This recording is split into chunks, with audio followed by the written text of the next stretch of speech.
عليكم ورحمة الله وبركاته. معكم منى الصباحي. النهاردة بقى روتين خفيف خفيف خفيف كده. شوية حاجات جبناهم. يعني في حاجات كتير طبعا ما اتجابتش، القوطة والبطاطس، وفي حاجات كتير قوي ما اتجابتش طبعا.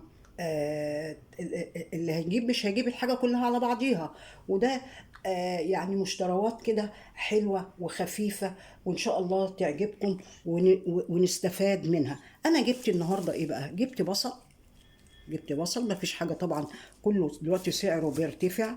جبت ايه تاني؟ جبت زيتون تفاحي اهو طبعا. بيعدي يوم بيغلى.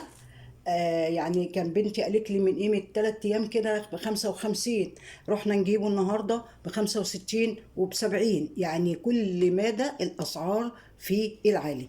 جبنا رز، طبعا أنا بجيب رز من عطار حلو قوي، حاجته كويسة، رز سايب. جبنا ايه تاني؟ جبنا بلح الزغلول الجميل ده، بسم الله ما شاء الله. بصوا البلحية عاملة ازاي، بسم الله ما شاء الله، تحفة وطعمه زي العسل. جبنا ايه تاني؟ جبنا مانجا، بسم الله ما شاء الله، جبنا مانجا حلوه اهي. يلا هاتي بقى وفرزي، لو ما لسه ما فرزتيش هاتي وفرزي. طبعا المانجا سعرها طبعا مش هنقول معقول او رخيصه، لا ما فيش حاجه غير رخيصه. جبنا كمان الليمون رجع بعد ما سعره نزل، سعره ارتفع تاني. جبنا ايه تاني؟ جبنا رمان، بسم الله ما شاء الله، جبنا رمان اهو قبل ما طبعا ما الموسم بتاعه يخلص او يقل من السوق. جبنا رمان. جبت لفتين جلاش.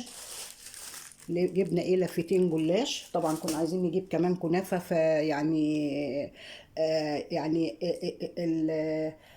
اللي هيشيل بقى واللي مش عارفه ايه، فالحكايه بتبقى صعبه شويه.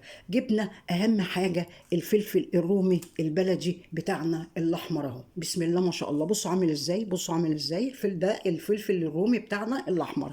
جبت اللي هو الرومي بتاعنا البلدي الاحمر، وجبت الحامي اهو. جبت ايه؟ الرومي والحامي اللي هو الاحمر برضك، الحامي الاحمر والحامي اللي هو الاخضر. وجبت ايه تاني؟ بس كده شوية حاجات كده على قد ما اقصهم، بس يعني حاجة حلوة كده. وجبنا ايه تاني؟ جبنا كرفس. وجبنا ايه تاني؟ الحاجات دي انا بعملها واكيسها واشيلها، يعني مش لازم تتعمل في ساعتها او اي حاجة. شوية حاجات اهم جبناهم، طبعا مش هيتاكلوا في يوم واحد، لا، احنا الحاجة بنجيبها نشيلها. اللي هيتشال في التربو يتشال، واللي هيتشال في الفريزر يتشال، واللي يتشال على الرف يتشال. الحاجات بتتجاب وبتدفعي مبلغ معقول، مش هتاكليه في نفس اليوم ولا في نفس التاني يوم ولا تالت يوم. بتجيب الحاجة وتركنيها، وقت ما بتعوزيها عشان ما تنزليش كل شوية بتلاقيها. صح ولا لا؟ ايوه صح. يلا بقى بينا، ايه رأيكم؟ تقولوا لي ايه رأيكم في الروتين الحلو الخفيف بتاعي ده. طبعا هو ناقص حاجات كتير قوي قوي قوي قوي. القوطة والبطاطس وحاجات كتير تاني لسه ما جبناهاش، بس اهم حاجة جبناها طبعا الرز، ضروري قوي لازم يكون عندنا على طول. الشعرية، ايه تاني؟ البصل لازم يكون موجود عندنا في التربو على طول، قبل ما يخلص يكون جبنا غيره، صح ولا لا؟ كده حاجات كده ايه حلوة. واهم حاجة البلح طبعا. انا بحب البلح اللي هي بتبقى مرطبة من فوق كده زي دي كده، بصوا مرطبة من فوق اهي، بسم الله ما شاء الله. دي بتبقى طعمها زي العسل، بتبقى طعمها زي العسل. وطبعا عشان نعرف ناكلها بقى، عشان انتوا عارفين بقى السن له حكمه. سناننا طبعا بتبقى عايزه حاجات طريه شويه.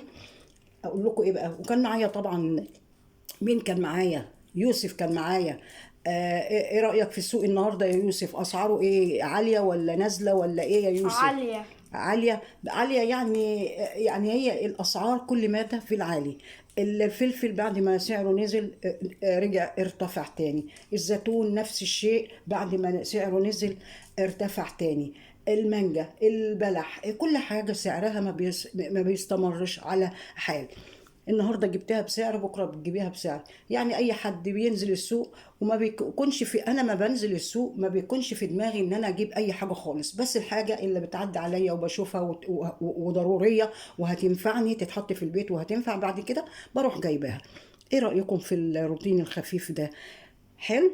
ان شاء الله يا رب يعجبكم. واقول لكم ايه بقى، كانت معاكم منى الصباحي، والسلام عليكم ورحمه الله وبركاته.